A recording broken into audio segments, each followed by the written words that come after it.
Bismillahirrahmanirrahim. Assalamualaikum warahmatullahi wabarakatuh. Selamat datang di Khazanah Tafsir Hadis Menebar Nilai Islam.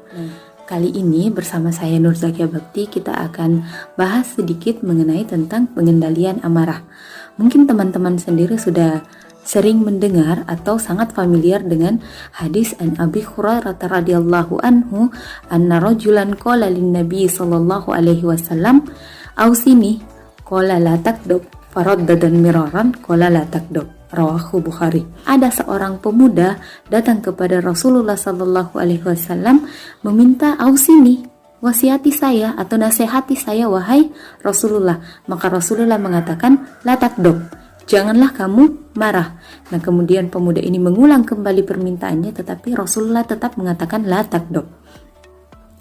Nah, bukan berarti Rasulullah tidak pernah marah ketika mengucapkan ini.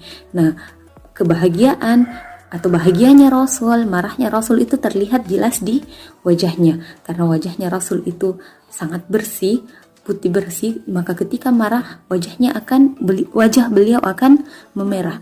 Rasulullah itu marah bermuara pada satu kepentingan saja, kepentingan agama, bukan pada kepentingan pribadi Rasulullah itu sendiri. Contoh, Rasulullah itu tidak pernah marah ketika dia dilempari kotoran. Rasulullah tidak marah ketika dilempari batu hingga pelipisnya berdarah. Rasulullah tidak marah pada keadaan itu. Bahkan untuk mendoakan keburukan kepada orang yang melakukan, Rasulullah enggan untuk melakukannya. Nah, hari ini kita akan membahas tentang langkah atau cara yang dapat kita lakukan untuk mengendalikan amarah. Jadi bukan untuk tidak marah, tapi untuk mengendalikan amarah. Karena pada kenyataannya marah itu adalah tabiat manusia. Dia selalu ada dalam diri manusia itu marah. Jadi yang harus kita lakukan adalah mengendalikan amarah tersebut. Nah, yang pertama yang bisa kita lakukan adalah dengan memohon perlindungan kepada Allah Subhanahu wa taala. Dalam satu hadis diriwayatkan oleh Bukhari dan Muslim, di situ menceritakan bahwasanya Sulaiman bin Surd pernah duduk-duduk dengan Rasulullah.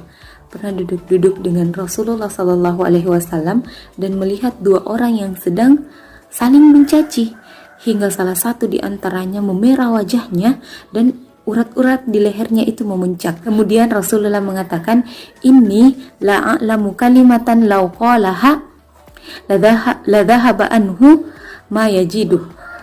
Law qala a'udzu billahi minasyaitonir rajim dhahaba anhu ma yajidu."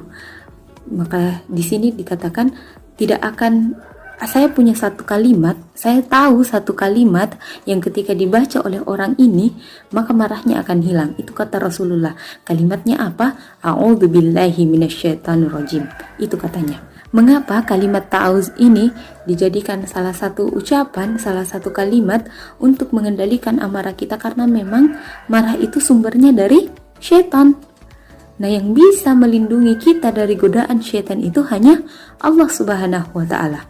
Nah, yang kedua adalah merubah posisi, merubah keadaan kita ke posisi yang lebih rendah. Ini diriwayatkan oleh Imam Ahmad, kemudian disahihkan oleh Syuaib Al-Qarnaud. Dijelaskan dalam hadis itu bahwa apabila ada di antara kita sedang marah dan dalam keadaan berdiri, maka duduklah, maka marahnya akan hilang.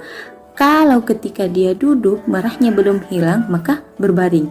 Ini menunjukkan bahwasanya kita merubah posisi mulai dari yang tertinggi, dari keadaan berdiri.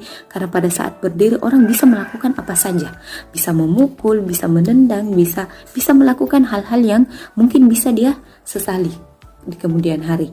Nah, kemudian ketika duduk pun belum hilang marahnya, maka diminta untuk berbaring. Saat keadaan berbaringlah orang tidak bisa melakukan apa-apa.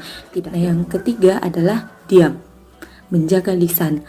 Orang yang marah cenderung dia mengeluarkan kata-kata yang tidak beraturan, kata-kata yang tidak pantas untuk didengar, menyinggung orang lain, atau bahkan bisa menimbulkan murkahnya Allah Subhanahu wa taala. Maka yang dilakukan ketika kita sedang marah adalah diam. Idza ghadiba ahadukum falyaskut. Maka ketika salah satu di antara kita sedang marah, yang dilakukan adalah diam. Nah, yang keempat adalah bersabar. Bagaimana itu sabar? Sabar itu bukan ketika kita misalnya dizolimi orang lain, dihina, dipukul, dan tidak tidak ada perasaan apapun. Sabar itu adalah ketika kita dizolimi, ketika kita dihina, ketika kita dicaci oleh orang lain, di dalam hati kita itu bergejolak rasa ingin membalas, tetapi kemudian kita tersadar dan yakin bahwa ketika Allah membalas perbuatan orang tersebut, itu akan jauh lebih adil dibanding kita membalas perbuatan orang tersebut. Maka itu yang disebut dengan sabar. Nah, banyak orang yang mengatakan bahwasanya sabar itu ada batasnya. Sebenarnya teman-teman, sabar itu tidak ada batasnya. Kenapa sabar itu tidak ada batasnya? Karena balasan dari kesabaran itu juga tidak terbatas. Allah akan memberikan lagi dan lagi balasan dari setiap kesabaran yang kita lakukan. Nah teman-teman, mungkin ini sedikit sharing dari saya. Semoga apa yang kami sampaikan, apa yang saya sampaikan hari ini bermanfaat untuk kita semua, khususnya diri saya pribadi. Wallahul hadi ila sabilir rasyad. Assalamualaikum warahmatullahi wabarakatuh.